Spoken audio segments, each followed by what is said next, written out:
మీకు మీ మధ్యలో భోజనం చేయడానికి పనికొస్తారా అని అడిగారు కూడా ఆ గ్రామం వాళ్ళు. చి బ్రహ్మహత్య పాతకులు, ఈ గ్రామం వాళ్ళందరినీ మేము వెలేస్తున్నాము అనేటప్పటికల్లా వీడు నెమ్మదిగా వాళ్ళ దగ్గరికి చేరి మీరిటు మీ మతానికి పనికిరారు, మిమ్మల్ని వెలేశారు.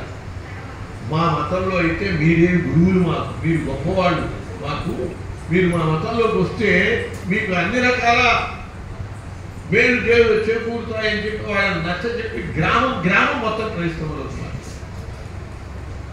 చూడండి ఎంత వాళ్ళు కుట్రలతో, మనమేమో కొన్ని బలహీనతలతో నష్టపోతున్నాము. వాళ్ళు కుట్రలతో ఇన్ని రకాలుగా మతాలు మార్చి చేస్తున్నారు. ఆ రకమైనటువంటి నష్టం మనం అనుభవిస్తూ ఉన్నాం. కానీ అదృష్టవశాత్తు ఇప్పుడు కొంత సమాజంలో మార్పు వచ్చింది. ఆ మధ్య రాజస్థాన్లో ఒక సంఘటన జరిగింది. ఒక ముస్లిం పాడుపడ్డ ఇల్లు తీసేసి మళ్ళీ కట్టుకుందామని చెప్పి సహజంగా ఈసారి మన నియమాలని వాడు పాటిస్తారు, కాకపోతే మన నియమాలుగా వాడు ఒప్పుకోరు. వాడు చదువుతుంటే ఈశాన్య భాగంలో వాడు ఒక కృష్ణ మందిరం కడతాడు. వాడు వెళ్ళి వాళ్ళతో చెప్పాడు, రాజస్థాన్లో జరిగింది, దేనికి మా ఇంట్లో కృష్ణ మందిరం ఉన్నదేంటి అని చెప్పాడు. చెప్పేటవాడికి ఇంకో ఇల్లు బాగు చేసుకునేవాడు దూరంలో ఉన్న ఇంకో ఇల్లు కూడా అక్కడ తగ్గాడు, అక్కడ కృష్ణ మందిరం కనపడదు. ఇప్పుడు ఇదంతా ఏంటి, మొత్తం మన అందరికీ ఇట్లా ఉండి ఉంటాయి. మనము బహుశా హిందువులనే అయి ఉంటాం ఏదో ఒక స్థలంలో. ఇప్పుడు మనం చూస్తున్న ఓవైసీ ఉన్నాడు, ఆ ఓవైసీ తాతగారి దగ్గర నుంచే వీళ్ళు, తాత ముత్తాత నుంచో వీళ్ళు మారారు. వీళ్ళకి తెలుసు వారికి కూడా హిందువులుగా ఉండటం. కాబట్టి మనం అందరం బహుశా రాజపురుషుమే అయి ఉంటాం అని చెప్పి 1700 కుటుంబాలు హిందూ పెద్దలతో సమావేశమయ్యారు. మా ఇళ్ళన్నింటిలో కూడా కృష్ణ మందిరాలు ఉన్నాయి. బహుశా మేము తప్పకుండా హిందువులమే అయి ఉంటాం, రాజపురుషుమై అయి ఉంటాము.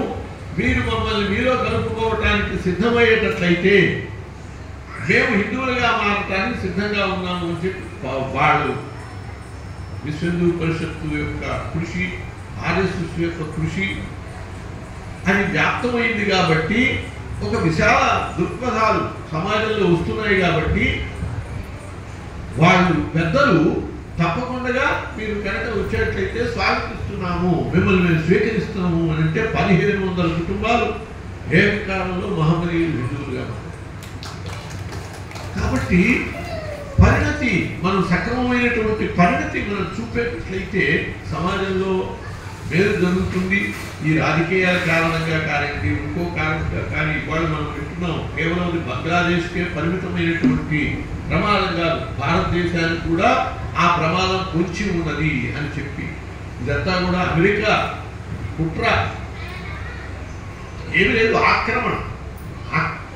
ఈ ప్రాంత ప్రదేశాలలో భారతదేశము ప్రపంచంలో ఒక ఆర్థికంగా కానీ అనేక రకాలలో చాలా బలవత్తరమైనటువంటి శక్తి ఉంటుంది. ఆశ్చర్యం చూడండి, ఉక్రెయిన్ రష్యా కొట్టుకుంటున్నాయి, చంపుకుంటున్నాయి. వాళ్ళిద్దరూ కోరేది ఏమిటంటే భారతదేశం మధ్యవర్తిగా ఉంటే మేలు జరుగుతుంది, ఈ యుద్ధాలు ఆగిపోతాయి అని ఇద్దరికీ అభిప్రాయం. రష్యా వాళ్ళు అసలు మన దేశంలో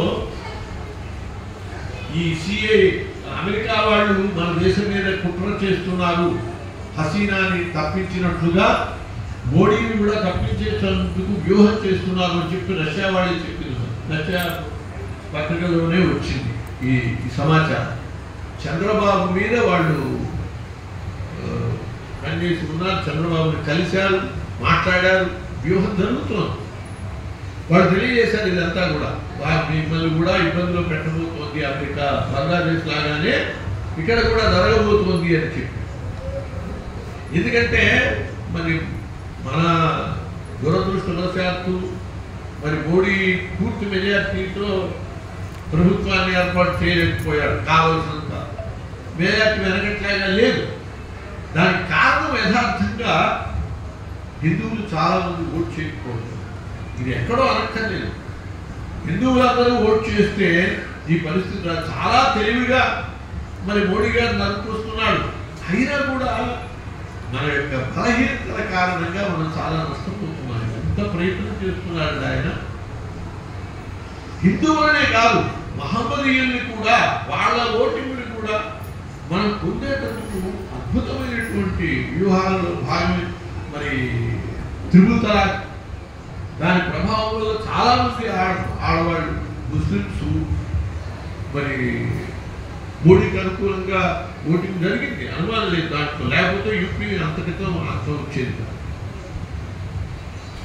అలాగే మొన్న వక్ఫ్ విషయంలో కూడా వాళ్ళనేమి అంటల్లా. వక్ఫ్ చట్టంలో కూడా ముస్లిం మహిళల్ని ఉంచాలి అని చెప్పి ఒక 40 అది వాళ్ళు ఒప్పుకోరు. వక్ఫ్ చట్టంలో ఆడవాళ్ళని వాళ్ళు మనుషులుగా చూడరు, కేవలము పురుషుడి కోసమని వాడుకునే వస్తువు అంతే. అటువంటిది వాళ్ళకు ఒక మానవత్వం, ఒక విలువ మోడీ కల్పిస్తుంటే మరి మోడీ ఎందుకు వాళ్ళకి భావం ఎట్లా ఉంటుంది? వాళ్ళు గమన నీతి.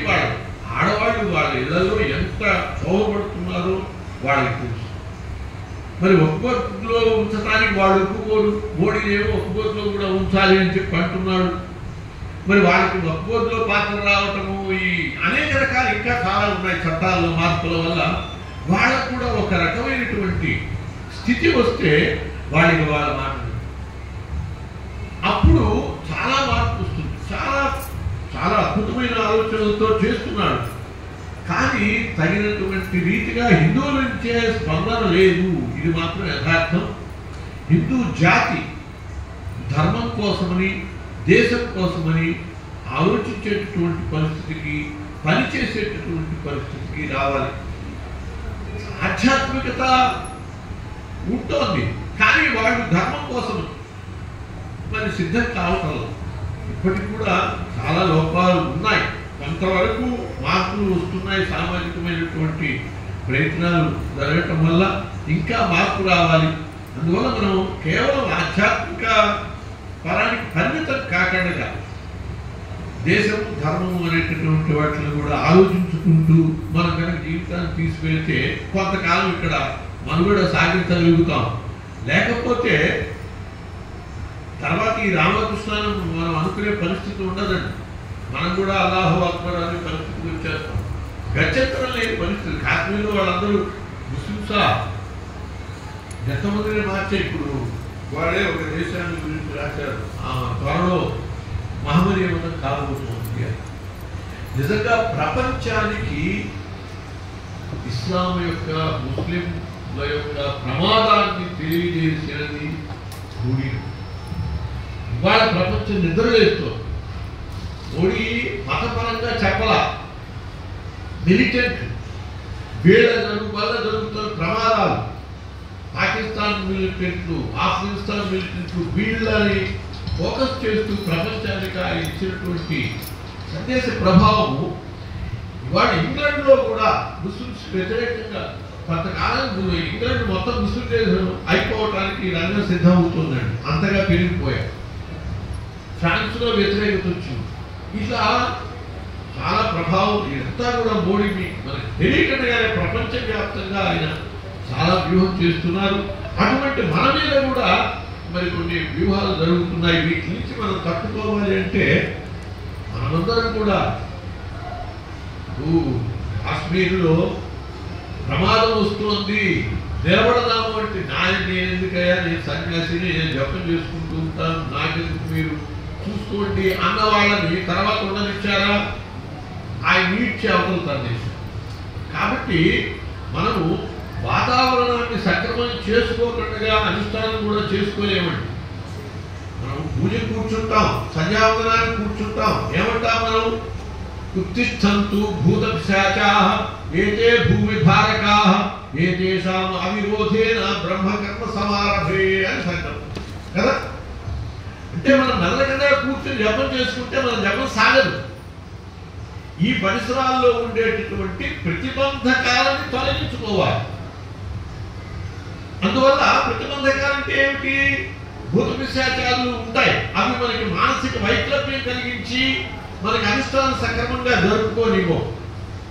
భూత పిశాచాలు ఉంటాయంటే ఉంటాయి. చచ్చిపోయినటువంటి వాళ్ళందరికీ కూడా మరి వాళ్ళు సక్రమంగా క్రియలు జరిగినప్పుడు అకాల మరణాలు పొందినటువంటి వాళ్ళు వెంటనే శర్మకి వెళ్ళరు. వాళ్ళు ఇక్కడే సంచరిస్తూ ఉంటారు, మన మధ్య ఉంటారు. వాళ్ళకి మనం కనపడతాం కానీ మనకి వాళ్ళు కనపడరు. ఉంటారు, ఉండి మనకి కొంత మానసిక వైకల్యం కలిగిస్తారు. కాబట్టే మనము ఉత్తిష్టంతో భూత పిశాచాః ఏతే భూభారకాః అని చెప్పి భూతోచ్చాటనం చేస్తాం, వాటిని పంపించేస్తాం.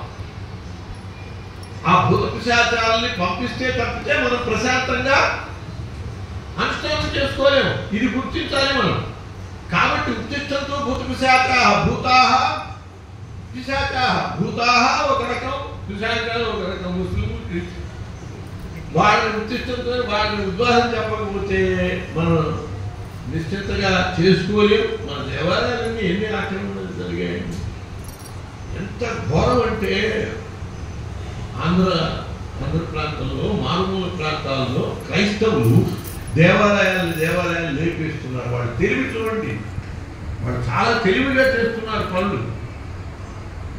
ఒక దేవాలయం చూపించి ఊరి బయట దీని ప్రతిష్టలప్పుడు కొన్ని కోట్ల వరాలు పూసేస్తుంది ఇది విగ్రహం కింద అని ప్రచారం చేస్తాడు. ఆ మనుషుల్లో లేపేస్తాడు. మనవాడే, వాడు లేపడు. క్రైస్తవుడు లేపడు, విగ్రహాన్ని దేవాలయాలు లేపడు.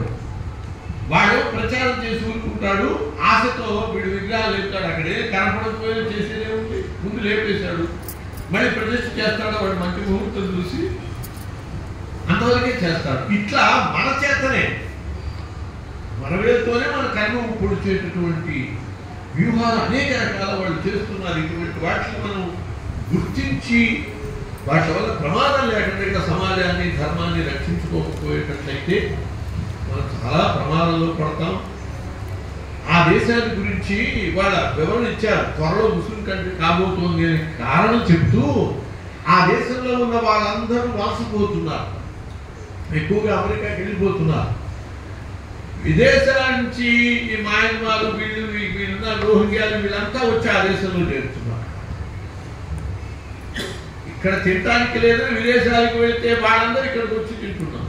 ఇప్పుడు వీళ్ళంతా పెరిగిపోయాక ఏమవుతుంది? ఇప్పుడు ఇవాళ మన దేశం పరిస్థితి ఏమి ఆలోచించండి. ప్రతి ఇంట్లోనూ చదువుకున్న వాడల్లా వెళ్ళిపోతున్నాడు. ఎందుకు పనికిరాని వాడు మాత్రమే ఈ దేశానికి మిగులుతాడు అనేటటువంటి వాతావరణం ఏర్పడుతుంది. అర్చకులు చాలా సమర్థులుగా ఉంటే ధర్మం చాలా బాగా నిలబడుతుంది. వీడికి ఏబిసిడి వచ్చి చచ్చేయట్లేదు కానీ గుళ్ళో గంట వహించుకుంటూ కూర్చోవాలండి వీళ్ళు అర్చకులు. అంటే ఇంకా దేనికి పనికిరాని వాటిని అర్చకులుగా ఉంచేటటువంటి పరిస్థితి కుటుంబాల్లో ఉంది. వాడు బాగా చదువుకున్నాడు, అమెరికా పంపిద్దాం, వీడేం చదివాడు